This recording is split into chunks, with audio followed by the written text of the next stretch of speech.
Hello and welcome to the show. I'm Vila Bianca. I'm Eric Murphy. This is Skeptic Generation. And we need to talk. Hey! Hi.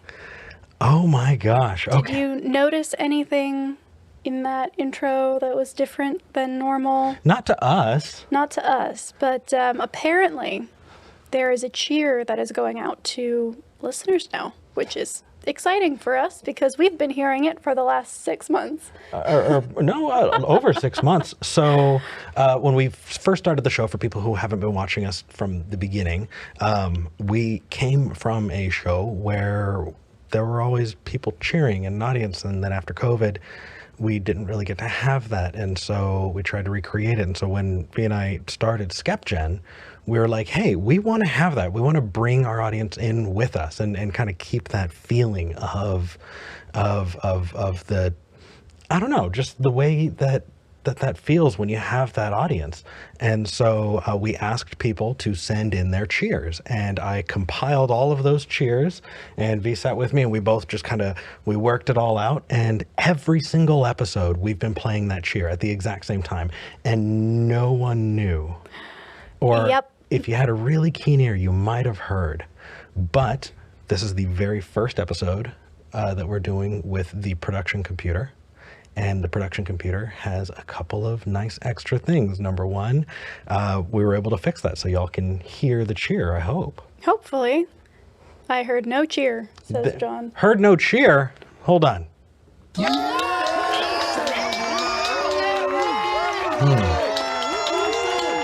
Let's see if they hear it. Okay. Yeah. I mean, the headphones are X'd out in both of them, so I don't know if that... No, that's our monitoring. On both sides? Mm-hmm. Okay, cool. Yeah. Yeah. Hey, if you heard it, that's awesome. If not, we still got work to do. There is one, we promise. Not only that, but we're able to run safety copies of both video and audio. So if there are any dips in quality of the video that's going out to YouTube, that is not going to impact the recording that we have here in the studio. And so we're going to be able to use that for our clipping for all of the clips that go out throughout the week, which means that there's going to be an increase in quality there. There was a problem with the safety copy last week, so it wasn't as good, but we're back, we're up, we're running, we're feeling good. We tested the crap out of it. So yeah, that feels good. It's really, really exciting. Yeah, a couple of announcements before we jump into calls. As you can tell from the title of this episode, I am going to be off of the grid for a little while. I'm going to be leaving for Portland, Oregon on the 2nd. Yeah. And I'm going to be there for the month. So I will be back in July. I'm going to miss you. I'm going to miss you too. You're going to come with me for a week though. That's true. And we're going to be doing a meet and greet. We are going to be doing a meet and greet. So if you are in Portland or the Portland area and would like to come just hang out, get a drink, say hi, we are going to be at the Revival Patio at 4:30 p.m. on June 8th. That's a Wednesday. Yeah. This information will also be made available elsewhere, so you guys can plan ahead if you would like to. We'd love to see you. It would be really fun to just get a drink. It's an outdoor patio, so hopefully, you know, everybody feels more comfortable. I know being indoors with a large group can still be like anxiety inducing. Yeah. I know it is for me. And me, yeah. So yeah, we would look forward to seeing you there. In the meantime, the week after this one, we are going to be having a special guest. Well, you're going to be having a special guest. Yes, a very special guest that has not been on the show before, that I think I kind of want it to be a surprise. I know that we can announce it. We got their permission to announce it, but I kind of don't want to. I kind of want people to be like, holy shit. Tune in. Yeah, and I will tell you that for people who have been trying to guess in the comments of earlier videos, nope. Not who you think. Don't got it yet. Not who you think. All right. And then finally, we have some exciting things on the Amazon wish list for right now. This is just stuff we're able to finally put up there. We have set pieces that we are going to be hopefully getting within the next year. We still have to figure out the whole producer situation, and all of this set design is contingent on that. But if you want to take a sneak peek at like what the set is going to kind of sort of look like based on the curtains and the chairs and the rug and all of that, feel free to go check it out. All of the links are up there. Patreon.com/skeptic generation. The wish list is tiny.cc/SG wishlist. And then you can also buy us a coffee at tiny.cc/tipsg. Wow, that's a mouthful. It is. Yeah, it's exciting. This is not a set. This is what we have until we build a set. Yeah, this was supposed to last like a couple of weeks as we were settling in, and then other things just took priority. Yeah, it turns out that there's a whole lot more that goes into building a set that we had no idea Yeah, about. so all of the foam that has been generously sent to us is going to finally be put to good use. We didn't want to use it before we were ready. Yeah, but I was so excited that I opened it all up and it all expanded, so now there's a small mountain of foam, which the cat has not destroyed, which I'm very happy about. The cat has avoided it. I think it's like the plasticky smell is think probably so. off-putting. But yeah, we are really excited about next steps now that we've got this computer. Yeah. Yeah, so cheers. A little bit of a low energy day today. It is. It has been one hell of a week. There are a couple of personal things that have been happening. And then, of course, being in Texas this week has been difficult, and we would be remiss if we didn't say that our hearts go out to the people who are currently grieving Yeah. the loss of their kids. If you are going to be calling in to debate something like gun control, please know that we may take you, but it puts you lower on the list just because we don't need to rehash that. We are not experts in that area, and we think it might do more harm than good to hear these kinds of thoughts expressed right now. But Yeah, we'll take it by case. yeah, it's kind of that interesting balancing act that you have when you have a platform, you know? Right. How much do you give attention to something that is very traumatic and triggering that you can't actually affect? And how much good is responding to it versus platforming shitty ideas. Exactly. So we're going to do our best to navigate that, but yeah, we are grieving along with a lot of people in Texas right now. If you do want to talk to us about anything else, really, feel free to call the show at 585-526-8774. And a couple people brought this up in the comments last week. The tiny.cc/callSG is a way for you to call toll-free from anywhere in the world. So I know a couple people were saying they wanted to call in, but they didn't know how expensive it would be because they were abroad. And sending us emails going, oh, I wish I could call in, but there's no way I could afford the long distance. Right, you absolutely can. It is completely free to use the link tiny.cc/callSG. Yeah, if people want to know where our AdSense dollars are going and where, so much of that Patreon support, a lot of it goes into us being able to pay for that. Right. Every single person on the line that is waiting to talk to us, we are paying for that time for them to, for those calls and all of that. So we're handling it. We want to talk to you. Absolutely. All right. So let's jump into calls unless you had anything else you wanted to talk about today. You know what? I'm just excited to get into calls. For some reason, this week feels so freaking long. It feels like it's been forever since I've taken... Oh, because we did the clip show last week. Yeah, it's been... It's been half a month. Well, 2 weeks? it would be half a month if we didn't take calls this week. Okay, fine. Either way, I don't know how you're going to do it out in Portland. I would just be like, I need to take calls. You start scratching. Yeah. Okay. What's wrong with Eric? Who are we talking to first? So let's talk to Relic in Texas first. Okay. This seems like an interesting call. Relic is asking, is it possible that the true religion just hasn't been invented yet? Ooh. Relic, welcome back to the show. No problem. Nice to hear your voices again. Yeah, it's been a long, rough week for a lot of people, so just my condolences to all those involved. Yeah. So what is this question? I'm intrigued by it. So, as you know, I have my own belief system along with my wife. We both practice in our own personal thing, and things have been coming up to where we're not sure if there is a A lot of religions have a lot of baggage, and I think that goes without saying. A lot of them are outdated or antiquated, or there are some that are downright harmful if you look into them a little too deeply. And I still genuinely believe that religion does have a place in society. Okay.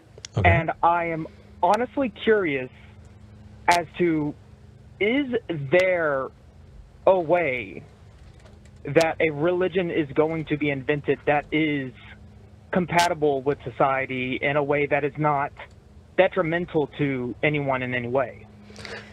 You know, I'm sorry, it sounds like you were responding. You seem to have something to say. Go for it. I do. Relic, why does that matter? Like, what's the... Do you feel that we need to have religion in society, period? Or, like, why does that carry that weight for you? If anyone can hear the lawnmower outside, we apologize. We do not have control of that. Relic, can you hear us? Yes, I can. I'm sorry. That's okay. I was trying to think of your question real quick. I'm not trying to sound like an apologist, because I'm not someone who thinks that people cannot live without religion of any sort, and that there is no pathway to truth outside of religion. But I am on record saying that I believe that it fast tracks a lot of positive things for a lot of people. And I do genuinely believe that people, through religion, can genuinely lead incredible lives, just the way anyone who subscribes to any particular ideology can live incredible lives. So it sounds, is there anything unique about religion there? Because it sounds like you're bringing up qualities that people are getting out of religion, but then also recognizing that those qualities are found elsewhere. Like, do you think that a world, some ideal world in the future where there's a religion that is perfectly compatible with is that a better world than a world that has not that? I believe so. Why? Because I believe that people have that tendency or that place of needing answers. I'm not talking about like answers as in like scientific, but I mean like theology in general answers a lot of philosophical questions. I'm not talking about on the scientific side of things. I'm talking about philosophy. I'm talking about on that spectrum, people traveling through religion to help answer and cope with existence itself. And I'm not saying that like my belief system is a way of coping, sure, but there is, I do subscribe to that. I would that have, idea that like, I would have. Oh, sorry. No, that's okay. I'm excited. I want to jump in because you said things that I want to respond to talk to you about. So Relic, well, first, do you want to finish your statement? I apologize. No, it's perfectly fine. Okay. All I was trying to say is I subscribe. I've brought up a book to y'all before by Thomas Ligotti. It's The Conspiracy Against the Human Race. I do subscribe to the idea that like existence itself comes with pain. Existence itself comes with a knowledge that like things are not always going to be okay. Right. There's always going to be an aspect of your life that is tragic, and everyone's end is tragic. There is no happy ending to anyone's life. Sure. And I believe there is a purpose to this. I do too. And I understand that. And my purpose is geared towards helping others and helping people cope with that existential pain. Did you decide that purpose, or do you think that you have no choice over that purpose? Like, are you an automaton that is hoping to kind of waddle your way into the purpose that's given to you, or do you think that you're deciding what, brings you joy and what you think would be the best use of the life that you have? It's a bit of both. I believe that my purpose, I believe my purpose was set in front of me by Freya. But I also believe that this is something I genuinely wanted before I ever knew Freya. Okay. I know that there's another path I can go down with that, but I would lose my first point, so I just want to make sure that I make it. When we look at science, because when we're talking about philosophy, there can be a lot of navel gazing but there are some pretty solid things that we can come to understand and better understand the world around us. And so I'm going to make this comparison. We'll see if it works. If I did not know about the germ theory of disease, and I said, I don't know about it, I want to learn about it, and somebody says, well, it brings me comfort to know that, God chooses who gets sick and who dies. I feel like that stymies the growth towards, exploring and learning what the actual reason is. If someone were to say, I want to think about and I want to talk about what is purpose and what is value and how do things get purpose and value and what does that mean to us and how does that impact other people? If somebody said, well, God did it, I feel like it stymies that conversation in the same way. I feel like, yeah, there's a utilitarian piece of, oh, well, at least there's an answer, but that doesn't mean it's a good answer. And that doesn't mean that that answer gets us any closer to a better understanding of the world around us. It might just be, that roadblock or a detour that we now need to get around so that we can talk about the issue. Can I push back on this real quick? Yeah, I'm pushing you. Go for it.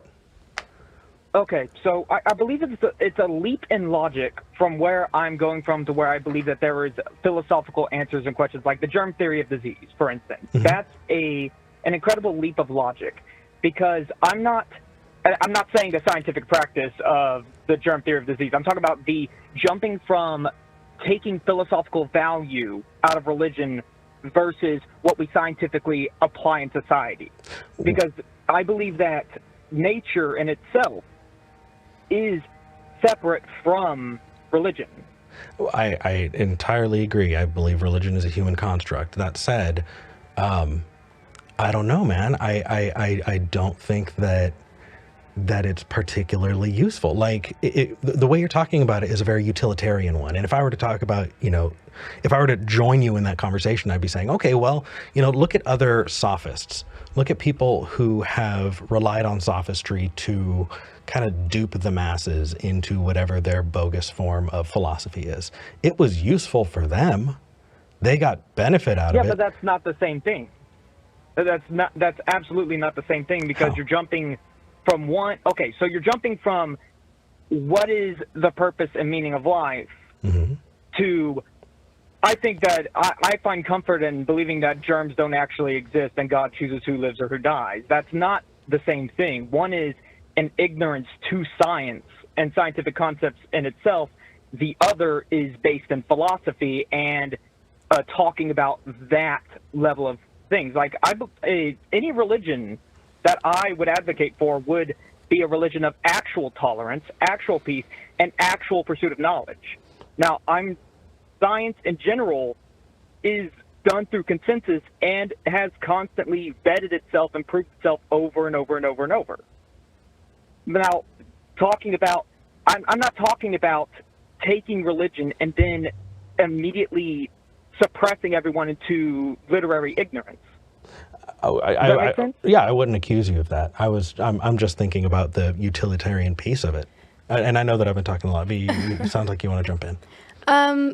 So I know you guys are kind of on one kind of pathway here, and I don't want to deviate too much, but I'm still kind of mulling on something you said, Relic, which is it can kind of fast track a lot of good behavior in people to be part of a religion. And I agree with that.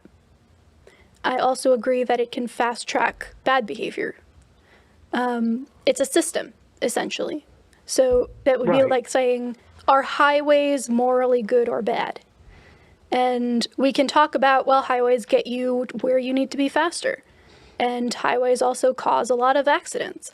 And it's not the morality of the highway, it's a reality of the system of highways that results in both good net positive things and net negative things.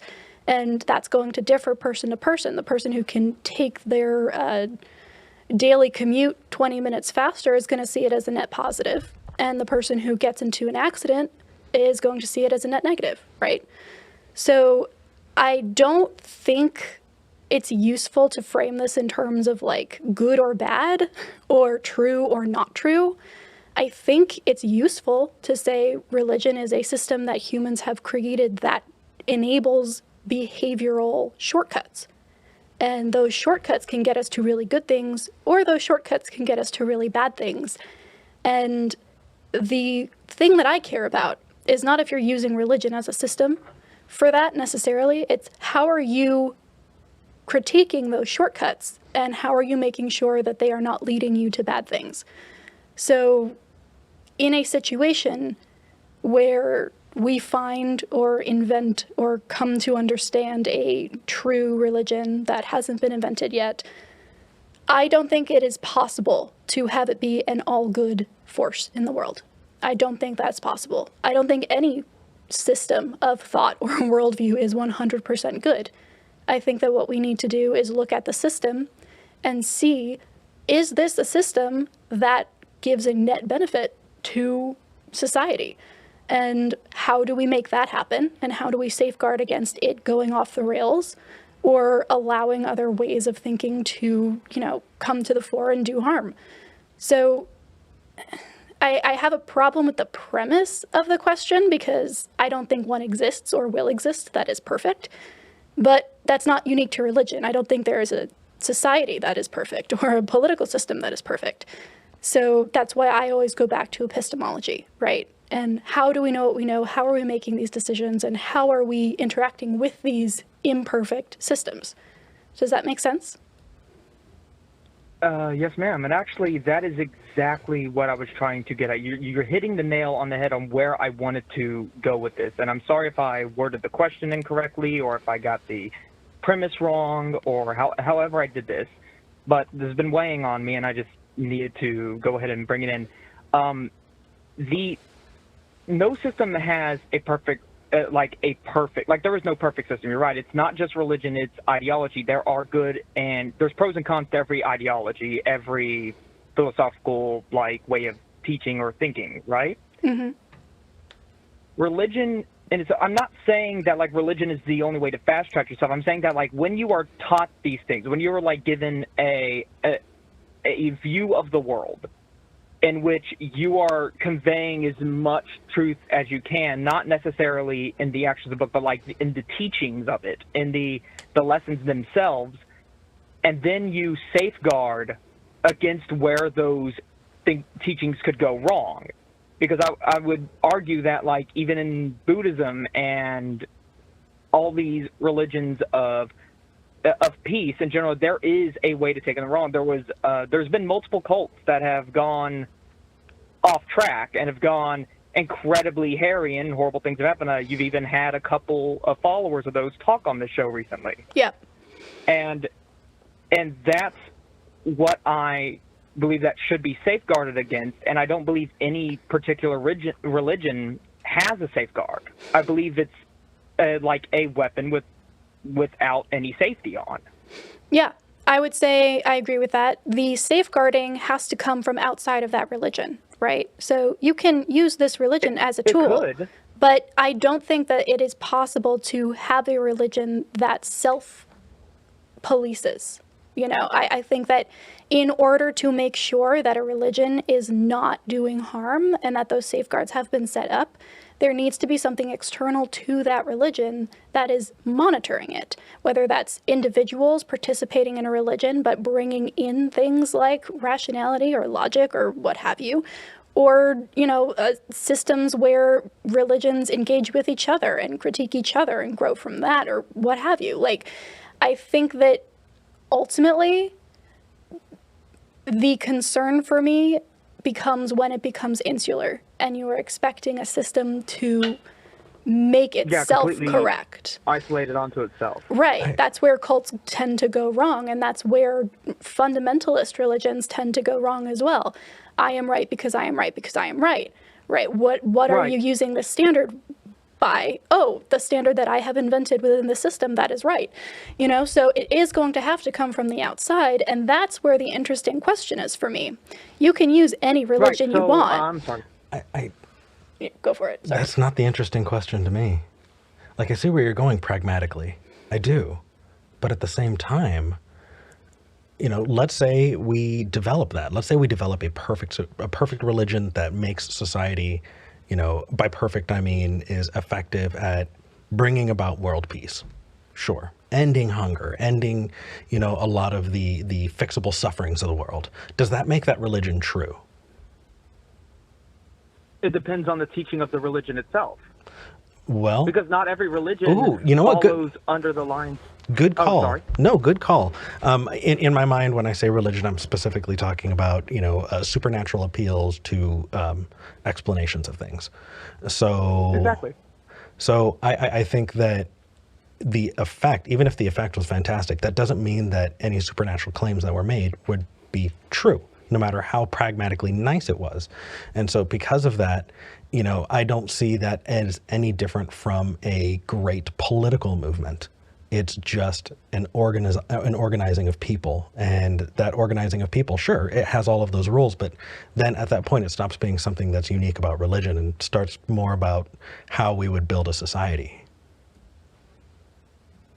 Right, which I was going to say is where V was heading, and I'm not trying to detract from where you're going, Eric. No.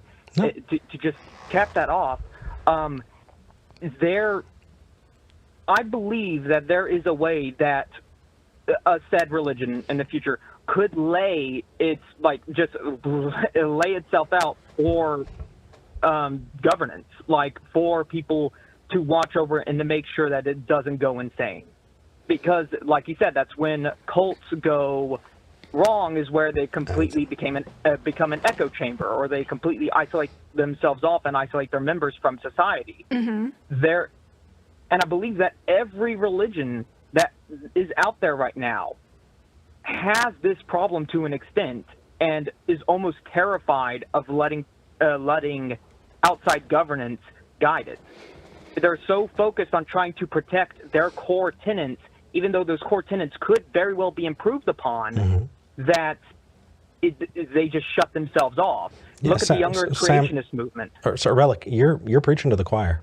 Yeah. Like we're right there with you. You don't need to give them more examples. We're on the same page. It just, where do we go? Well, I think the next question, because I think we've determined that we are on the same page for a lot of this. Mm-hmm. And practically, what a religion would bring to the table would be similar to what any other cohesive loyalty building system that employs, certain thought patterns or certain ways of viewing the world would bring. Now it becomes a question of, okay, but there's this element of ontological truth that hasn't been addressed, right? Mm-hmm. That would be what made it a true religion, is if it also happened to be true. Yeah. But that is going to have to be for another time, because we are running a little bit over. Relic, this was a really interesting conversation, and I would love it. I won't be here, but I would watch if you were to call back and then get into that ontological piece and be like, okay. The ontological piece I could do. If you want to talk about the utilitarian piece, I'd wait until V's back. All right. Thanks, Relic. Thank you, Relic. No problem. Thank y'all. Bye. Okay. I would highly recommend people check out what's it called? There's a book, In Search of Divinity, and it is a book about how to harness the study of neurotheology, which is essentially what your brain does while you are interacting with religious concepts or practices, and uses that to build a religion. And it's a religion based on, hey, here is what your brain does while engaging with religion. Mm-hmm. Let's build a religion around what your brain does so that we get all the benefits of it, but there's no secondary supernatural element that we need to worry about clouding the rationality. I don't know. That feels way too meta. It's almost like when you're talking about a placebo. It works until you tell the person it's a placebo, and if you tell them it's a placebo, it's not going to be as effective. Or hypnotism. People are, prone. People can be hypnotized when they think they can be hypnotized. And as soon as you tell them, what it's about, they stop being able. I don't know how True, effective although that would be. we do have quite a number of people who call in regularly, and myself included, who do that regularly, where it becomes this thing where I'm going to go play with my brain for a little bit. I'm going to go engage in ritual and understand that what I'm doing is, stimulating these parts of my brain for funsies, without needing to worry about that additional piece. Oh, can we have that church with the giant, for funsies, Just like a really graphic fingering of a brain as the motif. Nope, no fan art, please, no fan art. I will make that my profile picture. Oh if someone God, makes tweet it to V. Don't send it to the show. I don't want to see that. Okay, who are we talking to next? Okay, so I'm torn because we have awesome calls here. We do. There is someone who has been labeled as a possible troll. So, but at the same time, this one seems like the one that's going to get the most rise out of me. And I feel like I need a bit of a rise. So let's talk to Sam in Texas. Okay. Greetings. Yeah, well, hello. Hey. You are calling in to tell us that everyone is already a believer in God and works for God. Is that correct? Yeah, pretty much. It's well, as a child of God, which I am, I'm a child of God, is we already believe that, God's in control of all things, and everyone has that drive for God. It's already instilled in them.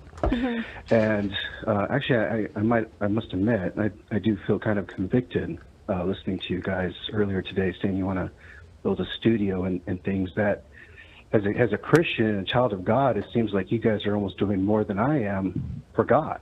You know what I mean? Because I do not. Tell us how by God. Tell us how we're doing more for God than you are.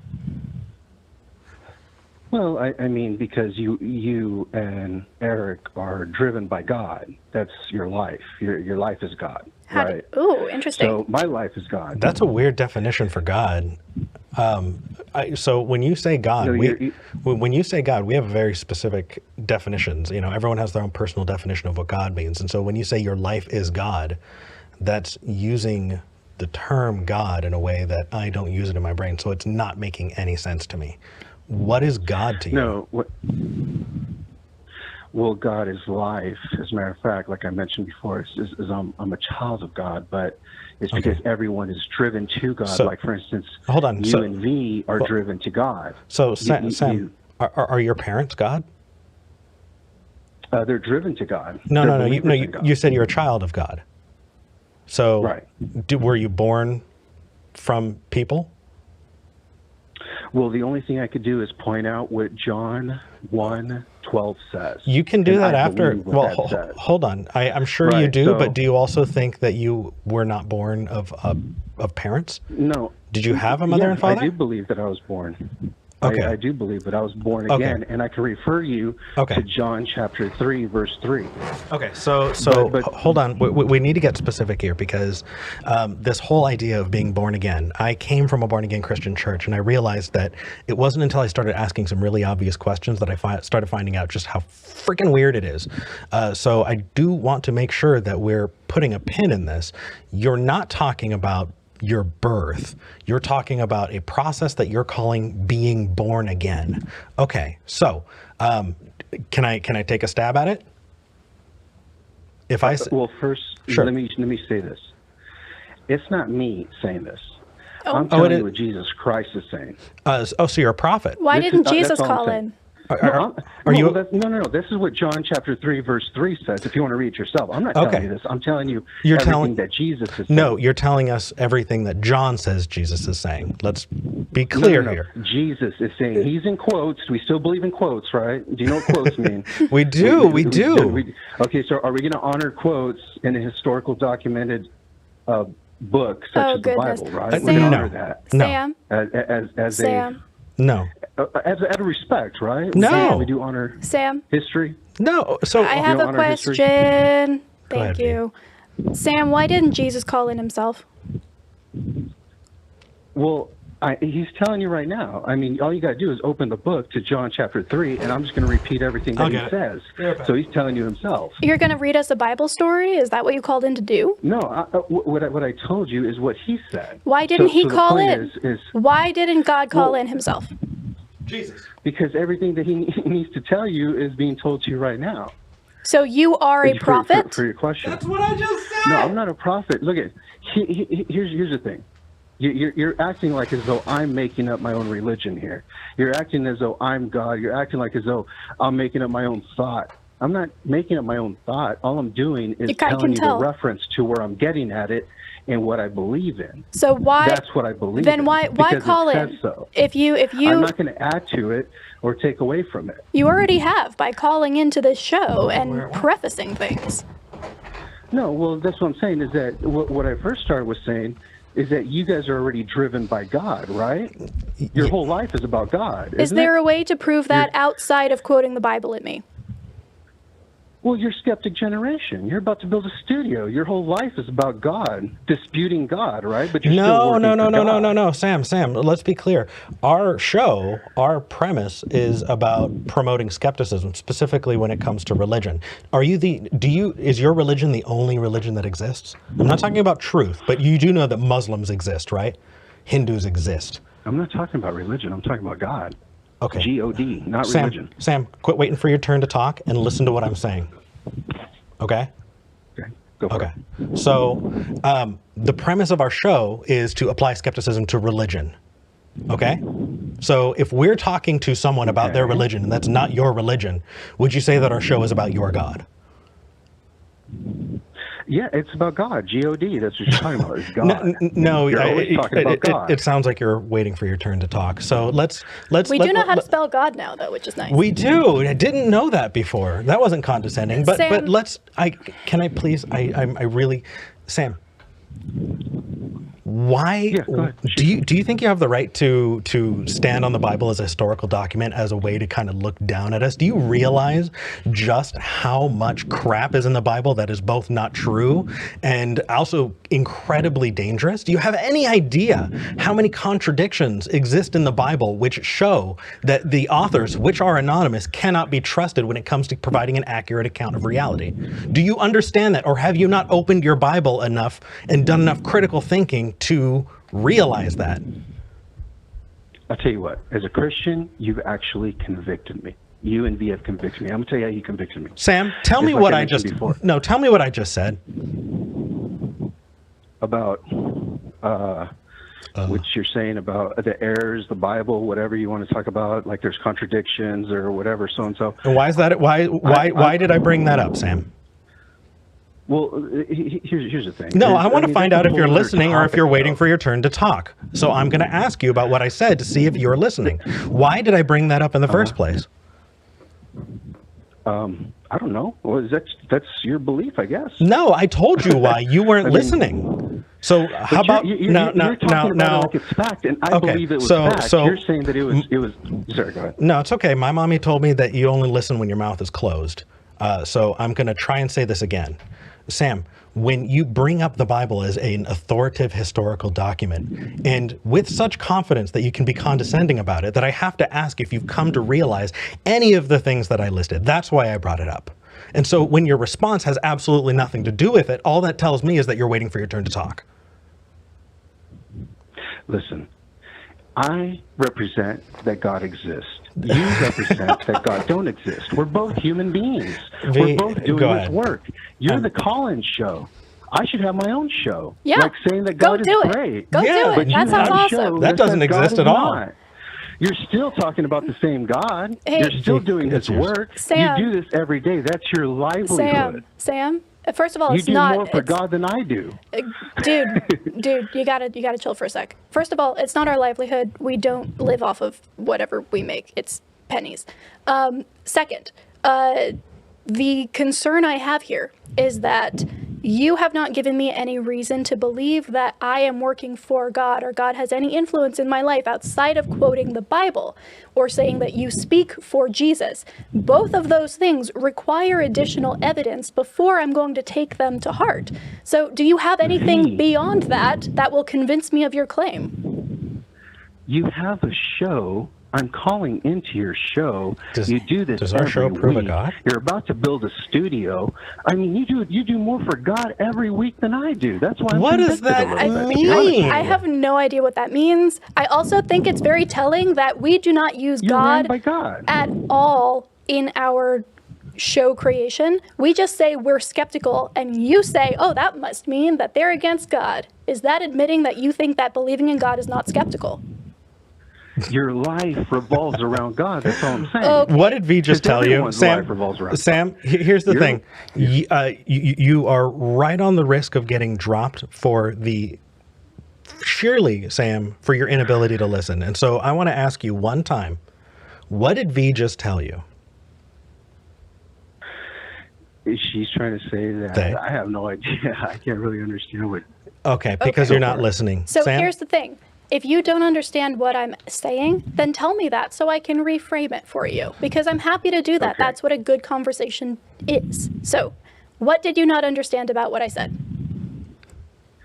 That how are you not doing things for God when your whole life revolves around God? Okay, that's just another question. Sam, we're gonna let you go. I feel like you didn't think through beyond like the first couple of questions you had. Next time, call in and want to have a real discussion, and we might let you back on. Listen back, because what we're trying to do is respond to each of convicted. the statements that you said. We're trying to move a conversation forward. If you're just going to talk at us, that's not useful or beneficial, and you're not doing your God any help at all. This is how we will never agree. Ready to go? I believe God runs everything. You don't. I say you're ran by God because your whole show is about God. I say I need to do more for God. You were about to say the Lord, we're never weren't going to you? see eye to eye. No, That's no, all no. there is to it. No. So here's the thing, I'm a Sam. child of God. No, You- Sam. you it choose is not to. Sam. Here's the thing. It's incredibly telling that you would assume that, because all you're doing is demonstrating to us just how ignorant and stubborn you are. If you had a good reason that could convince us, we would be convinced. And so relying on well, I'm never going to be convinced and neither are you, all that does is say that you're not interested in listening to evidence. All you're doing, Sam, is projecting on us your own inability to grow. So listen to that, think about that, mull on that a little bit, and call back in when you're ready to listen. Okay, bye, Sam. Bye. Okay. I don't think that was a troll. I don't either. I do think that was somebody genuinely wanting to talk to us. I just don't think that beyond that initial attempt at a gotcha, there was anything beyond that. No, and I'm sorry. Usually I'm the one who wants to listen and give the benefit of the doubt, and this time you wanted to give the benefit of the doubt and really, and I was just like, no. So appreciate you. You will have plenty of time to do both in June. Oh, I don't want to go. All right, let's talk to Sal in Ohio. Okay. I actually love this, and this is my treat for having to listen to Sam, is to talk with Sal. They're calling about the process of coming out as an atheist versus coming out as non-binary or queer in some way. So I'm very excited about this. Sal, welcome to the show. Hi, thanks for taking my call. First of all, I just want to say thank you for being vicariously telling off people like Sam for me. It's my favorite part of this show. Yeah, and I guess my main purpose for calling is that, we're about to be in Pride Month, and I just wanted to thank you for being role models for me and instrumental in my own coming out to myself process. I've known about, I've been an atheist since a teenager, but my genderqueerness has been a slow revelation over the past few years. Mm-hmm. And I think there's a lot that is tied together with that, obviously, but times have changed, and certain vocabulary I didn't even know about when I was a teenager. So, Oh yeah, absolutely. A lot of it didn't exist. Mm-hmm. Yeah, so I just wanted to say thank you for being, you know, open and just like role models for me. Because I mean, you're like, you know, someone I look up to, and also just Eric. My husband is also Hispanic and supportive of my coming out to him as being non-binary, genderqueer. Oh, that's and awesome. So I just, Nice. Yeah. Nice. Oh, that's really good to Nice. hear. I'd high five your husband. Sounds awesome. yeah, yeah, he's great. Yeah. But what I wanted to maybe just kind of, because I'm sort of in the process of like slowly coming out to more and more people that are close to me and that, you know, I feel safe about, but eventually I kind of want to be more and more open about it. And I just wanted to kind of hear both of your guys' stories about your process coming out, as both for V, non-binary, and for Eric, and both of you for being atheists. Yeah, that is, first of all, so affirming to hear. Thank you, Sal. And I'm so happy that you are finding this new facet of yourself and that your relationship is supportive. That is amazing. There is a lot of similarity, I think, between the two. For me as well, atheism came first, and it was... I've talked to friends about this. The difference in realizing that I was an atheist and realizing that I was non-binary was one of them was going outwards and one of them felt like going inwards. So with the atheism component, it really did feel like unlearning a lot of things. It felt like forcing myself out of my own brain, my own body, and into, you know, cold, hard reasoning about a lot of the things that I was told.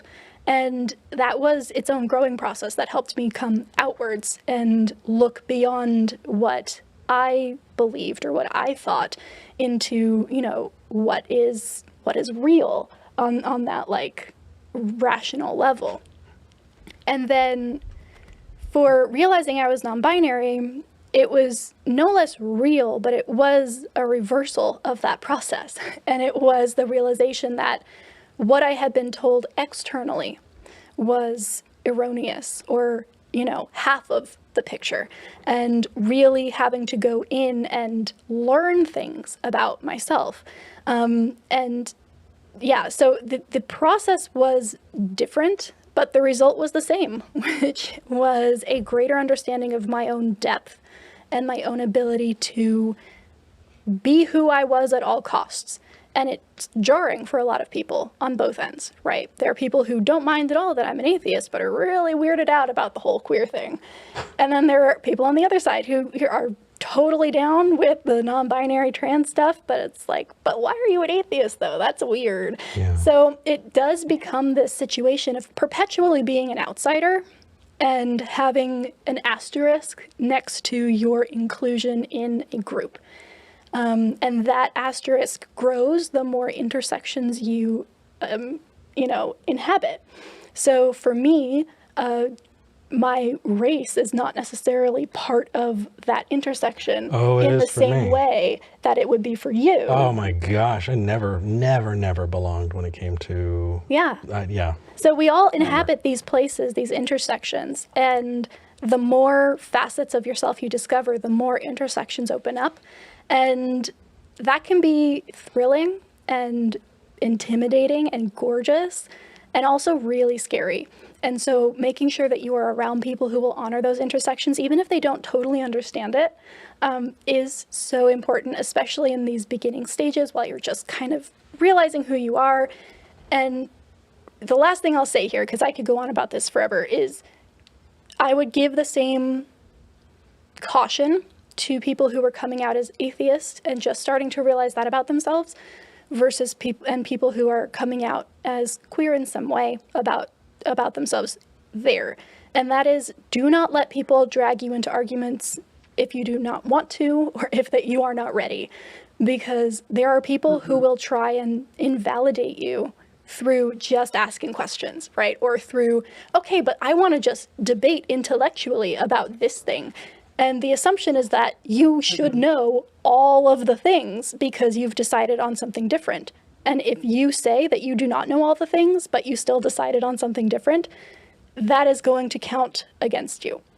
And that's unfortunate, but that's how debate culture works in this society. So what I would say is, if you want to be that, if you want to jump in and be like, no, actually, this is wrong, this is wrong, this is wrong. Sal, the battler of sea lions, right? Just the destroyer of sea lions. Yes. Absolutely, go for it. Make sure you're ready. But if that's not you, I'm not. Yeah. I'm not. Which is why I'm thankful for you guys. Yeah, then that's totally fine too. That's not what you should be doing. You should be pursuing what makes you feel whole and what works for you. So yeah, I think it's really cool. But I'm gonna get all weepy if I keep talking. So Eric, go for it. Okay. When it comes to coming out, I only have my experience. When it came to coming out as an atheist, it was a very tearful event that had more support from some places than I thought I would get, and less support from other places that I thought I would get.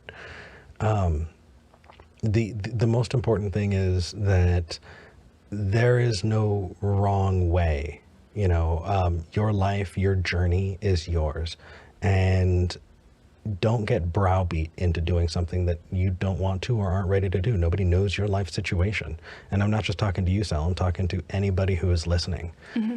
This idea that you need to come out to people who are going to disown you, otherwise you're living an inauthentic life. No, you're actually possibly being an adult who's recognizing that there are intricacies to life and that you don't treat everyone the same way.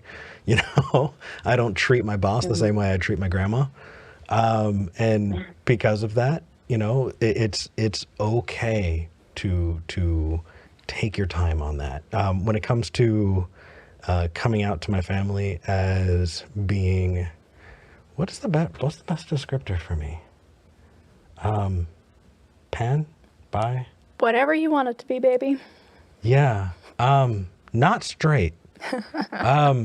It was many years later, and I really don't think that at that point there's anything that I could have said that would have surprised them.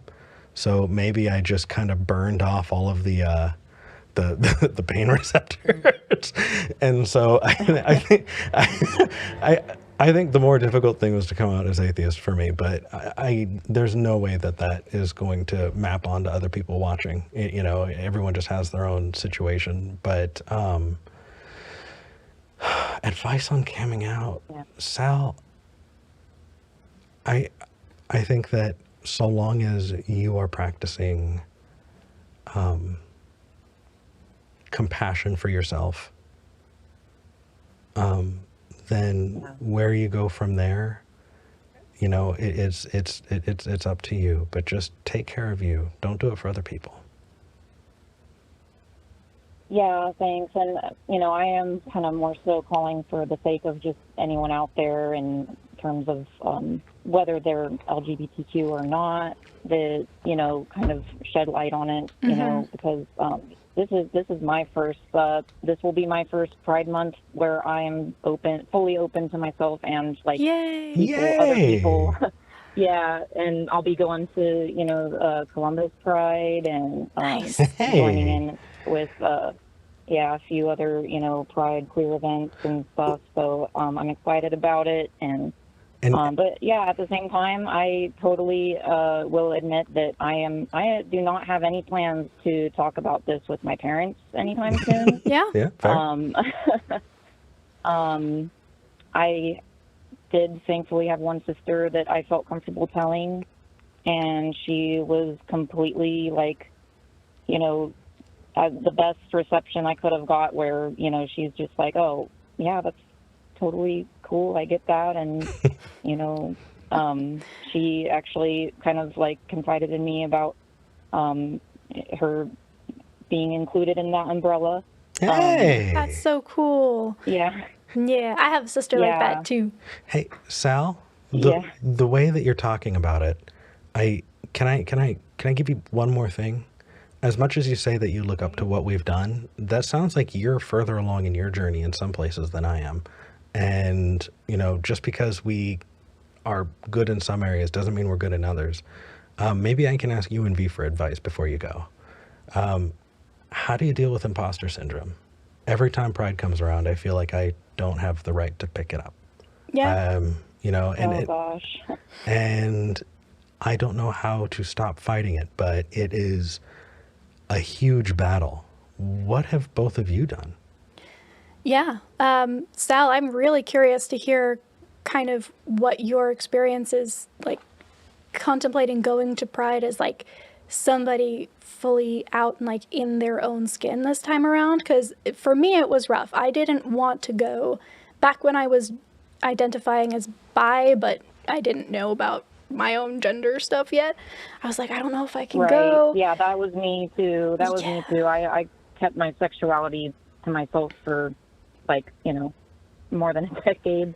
Yeah. And didn't feel the need to label myself as such. So I think that's pretty common because I think of the fact that if you think about it, you've got gay and lesbian, that label is kind of just a lot more hard to hide or not to not be able to blend in with, heteronormative society. So the fact that you've been able to kind of blend in or whatever thus far, you figure, well, I don't need that or I don't deserve that label. But like, I think part of the inevitability of all this is that there's going to be more and more people who fall under the LGBTQ umbrella. And, I think some people, including myself, kind of thought for a long time that, oh, well, that's not a good thing for some reason, because if everybody who feels like I do includes themselves in the LGBTQ umbrella, then it's just going to be way too big. I think it's so useful to think about this in terms of the atheist movement as well. We have among our community people who didn't grow up with religion, had no direct contact with fundamentalism, and are atheists and are here showing up supporting the movement. Their experience and their ability to go under the radar was completely different from somebody like you or me, where we had to come out to people and then be ostracized from groups and feel like the odd one out and maybe discover it later in life. But we would never look at somebody who was an atheist, a cradle atheist as they call it, and say, you don't belong here because you didn't go through what I went through, or because you were not as visible as I was.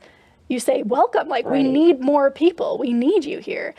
And so regardless of how you come to that place, that is where you belong, and your body, your ability to put yourself into that category is what is going to help things move forward. So I don't know, I guess the LGBTQ community has that so much better than the atheist community does. I thought that when I started getting involved as an atheist that I needed to be a very certain way. And if I wasn't, then I didn't belong. And I guess I definitely still feel that, but I'm working through it. And I really appreciate both of you talking about your experience, because it feels so, I don't know, I kind of in both situations, as realizing and learning about yourself and learning that there isn't a God,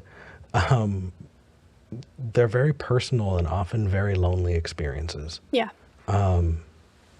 Most people I've talked to who are active in the atheist community had to invent atheism for themselves, because a lot of us thought, myself included, that I felt like I was the only one in the world. And anyway, I'm waxing poetic, and we have a whole bunch of callers. Sal, look what you did. Got us all. You are such a palate cleanser. Yeah, it was the flip side of the coin to Sam, so you're welcome. Well, thank you, and happy Pride. Yeah, happy Pride. Yeah, you too. Bye. Take care. Well, thanks. Bye. Bye. Sorry, I started to just get real personal. I just, I don't know, something I'm working on. It's definitely I think there's a certain type of person that's going to feel like an imposter regardless of what arena we are in. And I think a lot of that has to do with mindset, just in general. And it doesn't help when you find yourself in a community that is very, fragmented and gatekeepy. And it becomes a situation where you actually do have to fight for that. And yeah, it's complicated. But I love the fact that we got to have a pride call before I left. Yay. All All right, who are we talking to next? I would like to talk to Will in Texas. We have a lot of Texas calls today. We do. It is a Texas week. Those of you who are not calling from Texas, stay on the line. We still want to talk to you. But so far, lots of Texas. Will, you're asking about callers like Sam. What are your takes? What would you like to ask? So, hi, Eric. Hi, V. Hi. First of all, I wanted to thank you both for being great examples in the atheist community and bringing what it means to be non-heteronormative, just to be normal and to keep doing that and to keep reminding callers to use they, them for the. And it's a thing we all need, those of us that have grown up in this heteronormative society that we most have. So, thank you, Will. What I want. Oh, you're welcome. What I really wanted to ask about was I hear callers a lot ask us atheists what would change our minds, and I've been thinking a lot about it. One thing that would seem to possibly break down walls earlier in a conversation would be to ask them, "Hey, are you willing to change your mind? We're having this conversation. I'm bringing some things to the table. If we can each listen to each other." And I'm assuming there's a good reason you don't do that. So I just wanted to call and ask you that, and you can answer me off air. I can drop. Oh, you're good. We still have some time. Okay. There are a couple of reasons. If that person is an honest interlocutor, absolutely that is a good conversation starter. That is a good place to go. Hey, what have you determined is the falsifiable aspects of your belief, and how do we address those? And if we do, what will that do to your belief, right? I think that's huge. And for the people who are going to be honest with us, that is absolutely something that we should do. The problem is that the people who we need to get to that crux as fast as possible to keep them from just gish galloping into the distance are also people who probably more than likely would say things like, I'm just pulling from past experience, oh, well, it would convince me if you could disprove that God exists. And then we become, okay, well, can we do that? Is that consistent with the concept of the null hypothesis? Like all of these other conversations then spring from that don't really get us where we want to go. So that's been my experience. So I do want to add to it as well, because you're right. And also, look up Kierkegaard. This is the only time anyone on any show is ever going to hear me say that. Look up Kierkegaard. Soren Kierkegaard had this philosophy that you were really truly expressing your faith. You were really truly expressing how much you believed if you could believe in light of evidence to the contrary. There is a virtue that I think a lot of skeptics hold that is the exact opposite of what a lot of Christians hold. And we hold the, are you willing to change your mind based on evidence, as this virtue that we take as, for granted. And we go, oh, well, anybody who's willing to change their mind, with good evidence, well, of course, everybody wants. No, that's not the case. There are tons and tons of religious folks who proudly say that nothing, no matter how convincing, will ever change their mind because they are that dedicated, and that's a good thing. They find that as virtuous. And if we don't figure out, where that virtue lies, then asking somebody the question, are you willing to change your mind, might just get them to puff up their chest and proudly go, no, there's nothing that's going to get me changed by mind because I'm awesome. Well, at that point, we just end the call. Well, no, good to know. Bye. I think that though it opens us up to having this very specific conversation about what you hold, what you think is valuable, and we think that changing our mind is valuable, but we can't take for granted the idea that the people we're talking to think the same way. That is a really good point that I would not have brought up. I appreciate that. That's why we're a team. Will, what are your thoughts on all of that? You know, I totally agree with you, and you brought up some really great points about where people are coming from and how proud they can be of not changing their mind. And a lot of that, I think, is taught. I think there are a lot of preachers out there that teach their congregations, you know that you know that you know, and so on and so forth, and then to tell them don't have an open mind to Satan and the demons and so forth. Mm-hmm. But I wonder, going back to the idea of whether it's a virtue to change your mind, perhaps if that could be framed in a way to the caller, not just, hey, are you willing to change your mind, but hey, do you think there is a benefit to changing your mind when the evidence shows that perhaps the previous position that you, or the current position that you're holding, is not very solid? Will, that is the nuance. That's the key right there. That's it. That's it. That's where it's useful. That's where it's beneficial. And you know what else helps? Being an example of it. If you can model that behavior, it is a whole lot easier pill to swallow for people because they can see it in action and see where the benefit is. In reframing that, hit the nail right on the head. Will, did you go to any kind of communication training? The way that you repeated us back to us and moved that forward is freaking awesome. Is that natural, or did you work to develop that? Because I had to work to develop that. I have much respect for you guys, and I pick up things very well with imitation. So I did not go to any training, but well, it is. Thank you. It is serving you well. Is there anything else before we move on to the next call? I think we're good. But hey, Will, if you ever want to start your own show, I feel like you're pretty well set up for Sounds like you're ready. All right, thanks for calling in. Thanks a lot. Thank you. That was nice. Yeah, I love it when that kind of meta conversation can happen and people start being like, oh, like, what if you did this? And I was like, yes, go do that. That sounds amazing. Yeah. All right. Let's talk to Connor. Okay. Also in Texas. I know. So many Texans. And our other callers are in England and Scotland. I'm sorry, We you have guys. two options. It's in our backyard or over the pond. That's true, but we are paying for it. So, there's that. There you go. Connor, welcome back, I believe. You said you wanted to talk a little bit about Baha'i Holy Days. Well, I was actually so I was calling in to say hi to you guys because I haven't seen y'all since before the pandemic. I used to hang out with y'all at the ACA. Oh my God. Hey, Connor. Yeah, hey. I remember you. I was y'all's token theist. There you go. Oh That's my God. right. Okay. The chutzpah it takes to walk into that. You are someone who earned my respect for sure. What did you want to talk about today? Well, I just had to come up with something for y'all's call receiver, so I thought y'all asked for theists to call in to talk about why they believe. I thought, why not have a little conversation, and we get started with how today is a holy day for us. Cool. What in the about? Baha'i faith. Yeah, Baha'i don't call in super often. Do what? I said Baha'i don't call in super often. Yeah, we're not really, quote unquote, that common. So it's like maybe less than 10 million of us in the world. So just to kind of primer it, because I feel like I need to, I'm sitting here on my phone trying to make sure that I got this right. So who is Bahá'u'lláh? Baha'u'lláh is the one who is the individual who we believe was sent to fulfill the messianic prophecies and the promised one of all ages and religions.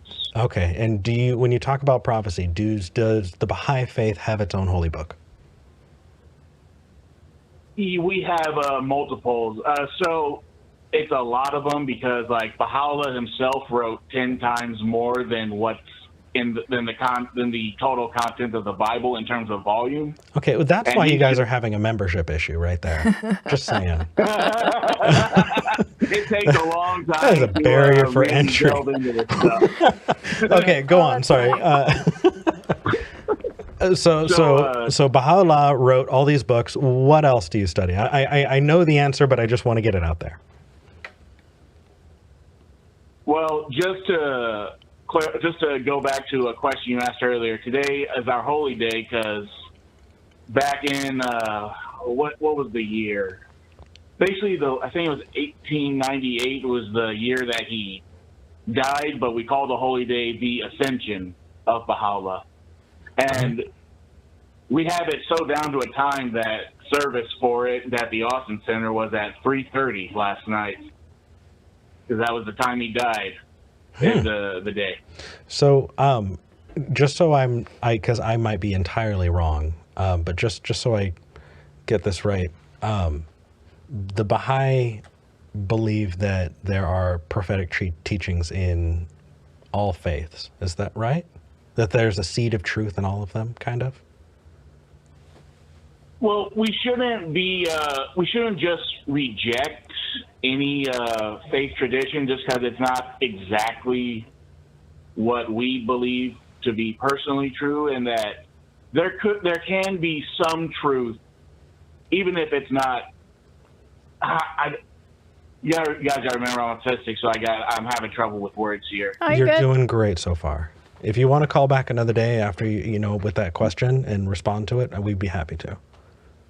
No, I mean, it's just that we shouldn't just outright reject other religions. We're supposed to be inclusive and accepting of others and their backgrounds. Okay, so let's say I have two people of different faith traditions, and their faith traditions cancel each other out. Both people cannot be right. Is there a way as a Baha'i to determine who is right and who is wrong? Are they both right? Because in this example, there's no way for, they're just contradictions. Like, how do you ferret that out? How do you move through that as a Baha'i? Well, so it's a bit more of a metaphysical understanding of truth and all, because it also means it can have some truth to it. Like, maybe it has like equality of races or equality of gender or something along those lines, where we look at something like a teaching of it that says this is actually a truth that. So I'm trying to. I think that's the best way I can describe it right now. The reason I'm asking is because most of the times I've talked to Baha'i people, when I asked them how they could ferret out the truth, I got an answer that kind of made it sound like there's no way to falsify it, right? There's no way to be wrong if it's just kind of flows. And I don't like that, Connor. I don't like that because I think that, if people feel very strongly about something, about reality, not just how they feel, but, what is true about the world that they live in, what is ontologically there, then we can't be so flowy. Right. Well, I understand where you're coming from. So just to be clear from my perspective, I don't know for a fact that this is all true. I cannot prove to you that the God I believe in is real. Mm-hmm. So I'll give you that one. But for me, it is just a belief. Well, Connor, again, I know it's going to sound like I'm kissing your butt, but the fact that you have engaged with people before who stridently disagreed with you, people who may not have been willing to listen to you, to stand out on a branch and go, I could be wrong, I don't know, is an act of courage I think more atheists need to take. So good on you to say that. That said, I don't know how far we can move in that direction. V, where do you want to go with this? I mean, I need to learn more about Baha'i faith personally, because I know that it pulls from other faiths that I know more about. I just am not sure what parts are taken or what values they bring to the table that are different or maybe, just reconfigured. But until then, I do think we probably do need to move to the next call because we've got 15 minutes left. Holy crap. Connor, thank you for calling in and waiting on the line. Hopefully this was a beneficial call for you. This was fun. It was nice to talk to you again. Yeah, nice to talk to you guys. Take care. Thank you for calling. I just kind of want to say, at some point, I do want to talk to a Baha'i person about what it would mean if Bahá'u'lláh was not divinely inspired and was just somebody making things up, because there are a lot of really nice things that Baha'i believe. Now, they still have work to do when it comes to, gender equality. But if you're like pulling out the scales and weighing out how dangerous religions are, Baha'i have got some really good shit going, so I don't know, I don't feel compelled to push back against Baha'i as much as I do against Southern Baptists. So it's, I don't know, it is what it is. Well, that's a very pragmatic thing that you just said there. Well, I only have so much time in the day, and I want to make the most of it. So I guess I have to be pragmatic on that one. All right. So I think we can only probably take one more, and I know that Chris has been waiting for a long time. So let's take Chris from Scotland. Okay. And Chris is going to be asking about... Oh, I should probably... Yeah, sorry. Yep. Chris, welcome to the show. You're going to be asking a little bit about discerning good versus bad information and how to become more skeptical. Hello there. Yeah, that is exactly what I'm calling about, especially as it relates to coming from a religious or spiritual background. Mm-hmm. Yeah. Do you come from a spiritual or religious background, Chris? I do, but first of all, I'd just like to say that I'm a massive fan of you both and, this show. Aw, thank you. Thank you for calling in. I'm so happy you were able to. You're more than welcome, and thank you. I suppose my question is about, there are so many pieces of information, or there are so many, things floating around on the internet, for example. How do you go about discerning what information is good information and what is, as they call it these days, fake news? Right. Chris, I'm really excited that you asked this question. This is one of those times when you actually do have an expert on the line. Oh, God. We went to college for this. Yeah.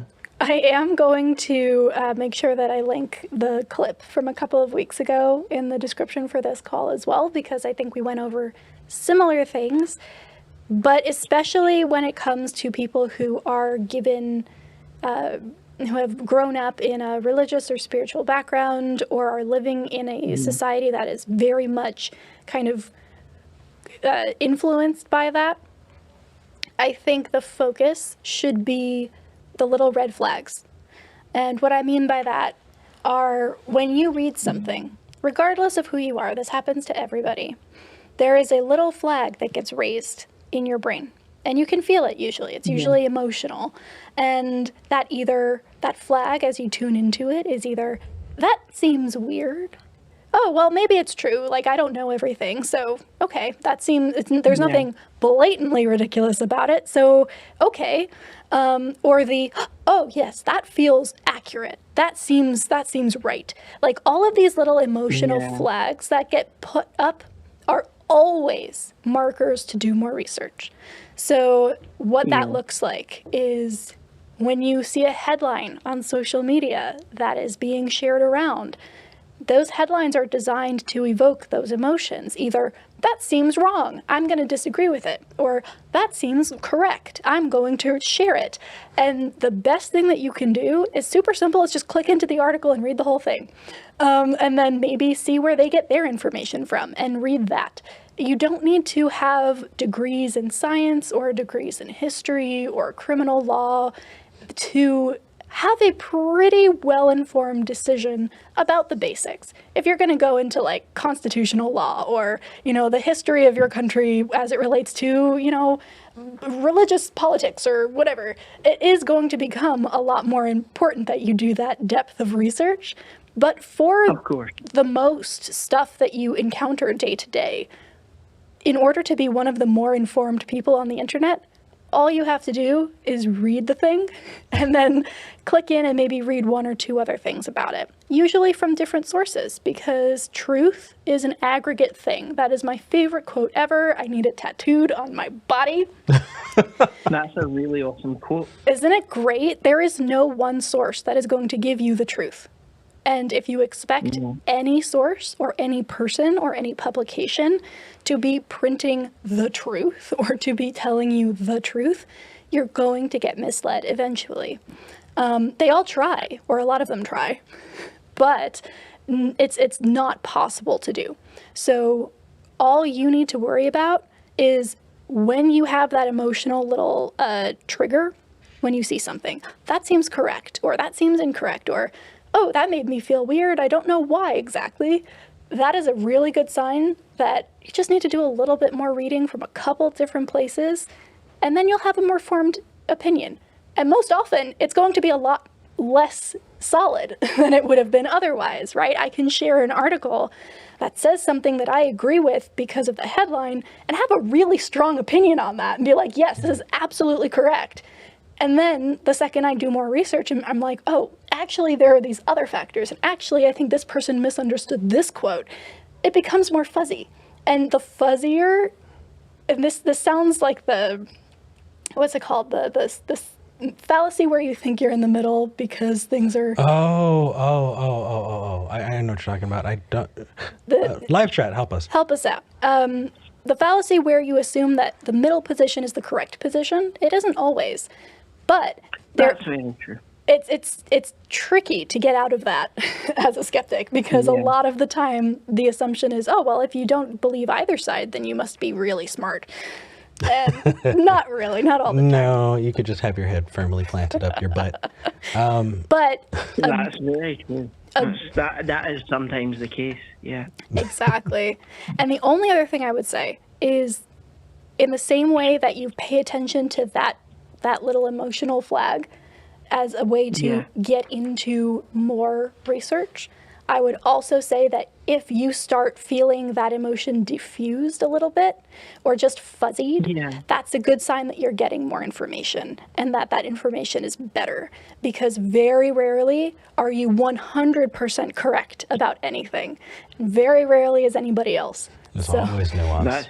That's certainly true. I totally agree with what you said about the articles intending to evoke, the headlines having the intention of evoking an emotional response, or, for example, I totally agree with it, or that's a load of rubbish, I'm going to reply. And it's something I talk to my brother-in-law quite often about. It's really just meant to draw you in and get clicks and all that stuff. Yep. Yeah. And it's really insidious because a lot of religious or spiritual communities use that as well. And they're taught that it's a good thing. So when somebody from what I used to be, this kind of very evangelical spiritual Christian, felt that little emotional trigger, they wouldn't just say, oh, that seems right to me. They would think, and that means that God is telling me that this is right. And so all of a sudden, it becomes not just a personal thing, but a spiritual thing and a connection with God. And getting out of that habit and realizing that those triggers are just in you based on what you have absorbed so far and what you have to absorb in the future is really difficult. And it can really make it difficult for people from religious backgrounds to get to that point, because they've been told that it's good that they feel those things and they should listen to them. So that's where that tricky bit kind of comes into play. Yeah, Go ahead, Chris. Oh, on you go. Oh, okay, thank you. Yeah, I know exactly what you're talking about.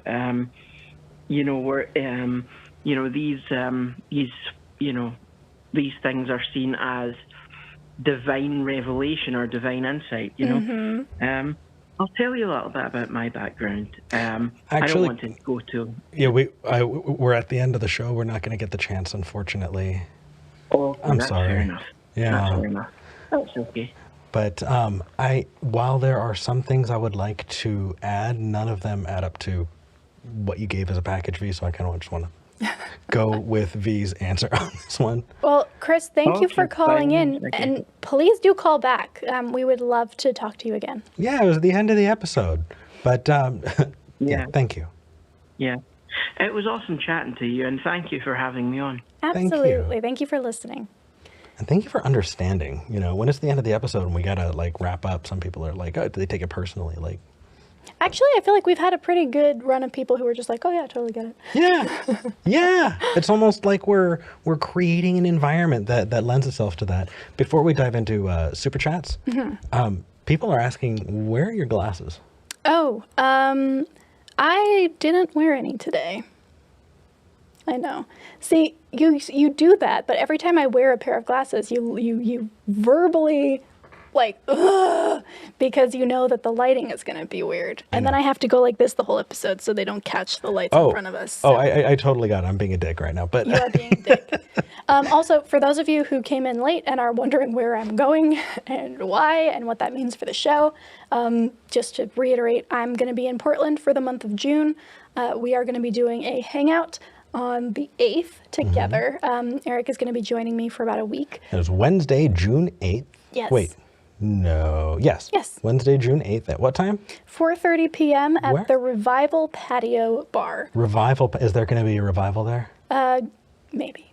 For those Southern Baptists, It's right out That was a back of cut. the Bible Club bar, so Yeah? it's intentional. Ooh. So yeah, we would love to see you there. I'm just not going to be on the show for a couple of weeks, which means that Eric gets to take the reins and be as ideological as he would like without my pragmatist ass coming in. Well, and there will be guests, but I will be missing the hell out of you. You are my favorite person, and no one's going to take that spot. So I would be very concerned if after a month someone did. No. We would have to have a conversation. All right, you guys, let's we're do some going to super dive chats. into super chats real fast here. Do you want to start? Sure. Before we start, thank you so much for the super chats. We are putting the super chats towards the show. We're running lines over so that they can go into another room, so we can set up this computer where a producer can sit on it. Also, I do want to restate, if you're watching this, you like the show, like and subscribe. The show is brought to you by you. There are lots of ways to support us, and it doesn't need to be money. It can be just hitting the subscribe button, hitting the share button. We sincerely appreciate it. If you do want to support us, or if you just want to get an ad-free version of this show and the podcast and many other things, including hangouts with us. You know, there are different tier levels. Check it out. Patreon.com/Skeptic Generation. That's Patreon.com/Skeptic Generation. Also, if you go to tiny.cc/SG wishlist, you can see what we are putting towards the show. And we just did put up props for the set, so you can get a sneak peek at the set if you want to hop onto that wish list and take a look at what's on there. Okay, that said, Mildred D. Malcontent, $10. Thank you, Mildred. Says, the old faiths light their candles all about, but burly truth comes by and blows them out. I like it. Lizette W. Reese. Cameron Jensen sent $20. Thank you, Cameron. It says, have a good month, V. Thank you. I will miss all of you, but I will return, hopefully rejuvenated, very damp from all the rain. I was going to say with a tan, but it's Oregon, so no, not going to happen. If anything, I will be paler than I am now. Let's see. Tierson sent $5. Thank you, Tierson. It says, is the need for external oversight or moderation specific to religion, or does it apply to science and philosophy as well? Oh, good question. I think that the way that the scientific process is set up, it does that, where people will present things to be critiqued and debunked and disproven. If a religion could reliably do that, I think that that would be an interesting candidate. That said, the way that religion relies on emotionality a lot of the time makes that tricky.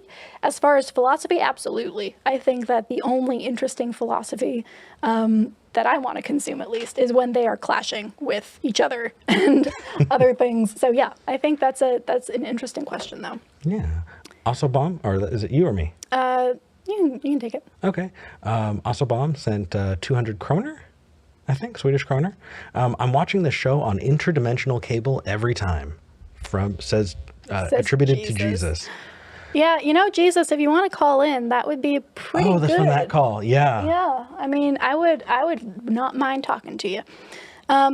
Tierson sent another 5, thank you, and says, if the show is intended to be skeptical and not atheistic, why do the call screeners ask if we're theists, not flat earthers or Bigfooters? That is a really, really good point. The fact is, we do want to apply skepticism, and we have the most experience applying skepticism in this arena. We do our best, but there are times when we have absolutely not risen to the bar that is needed for some conversations. And because of that, the shape of the show has been that. That doesn't mean it's always going to be that, but you know, religion has been our kind of bread and butter. But we don't want it to just be about religion. We do want to be open to flat earthers or Bigfooters, but could you just imagine the call screener if they were like, are you religious, non-religious, flat earther, you know, UFO, crystal healing, you know, just like... Well, the interesting thing there is we want to know where the baseline is, right? Because if we're going to be talking to somebody about the flat earth and they call in, it's going to be a very different conversation if they're a theist versus an atheist. Right, so we still want to have all of these conversations, but the way we're going to be interacting and the arguments we're going to use and expect to work or not work is going to be dependent on that kind of fundamental worldview. So it's a way to make sure we're not assuming things about the other person. Mysterious Monolith sent €5, thank you, or £5. That's pounds. That's euro down there. Okay, my bad. We have an amazing international audience. We have an amazing international audience that we should know more about, frankly. Hearing a conversation from two skilled atheist activists is always an inspiring and educational thing. You guys work together so well. Thank you for it. Oh, I was going to say, where did you see that? We want to watch that. That sounds fun. Don't hold us up in any particularly grand light. We're two assholes on the internet who are trying our best. We're glad that you're here with us, but there's nothing that we're doing that you can't do, because we're not specialized. Well, we are specialized. It's that imposter syndrome again. It's the imposter syndrome again. Sarah Dye sent $10 and says, ditto, Eric. It was difficult for me to feel I deserved an LGBTQ plus label after having thought what I did from being taught it was wrong or bad. It's been a bit now, and I love to say I'm queer, all caps. Sarah, that's amazing. I definitely am in a place where I'm struggling. And I don't think there's harm in being honest about where I'm at. I don't know how to do that without, I don't know, taking on someone else's personality or some uniform I think I need to put on. And it's a process that's going to take me time. But I'm really glad that people like you can say, you know, you're not alone, because it definitely feels a whole lot better knowing that I'm not doing this by myself and that it's something everybody deals with. So thank you. Honestly, one of my favorite jokes about this whole thing is when people are like, if you have ever asked yourself, am I really queer? Then yes, you are. That is a prerequisite. That is what everyone does. Oh, funny. And then Goodwill Thinking sent $4.99 and just a little laughing emoji, which I like. Yeah. Hey, everybody, thank you so much. Is there anything else? I don't want this to end. I don't want you to go. I'm happy. Well, I mean, I'm not going right after the show. I know. Oh, you know, we're going after the show? Where are we going? We're going to go to Discord. We're going to go say hi to some people. We are going to have an after show. It'll probably be pretty short, but do drop in and say hi. Yeah. All right, you guys. This has been wonderful. I will see you in July. And be nice to Eric in the meantime. Please. Just show up and give him some love. Or if you're going to be mean, be really mean. Like, go for it. Like, call in and, like, cuss him out. Yeah. That'd be interesting. And I could, okay. Anyway. All right. So until next time. We're glad we had this talk.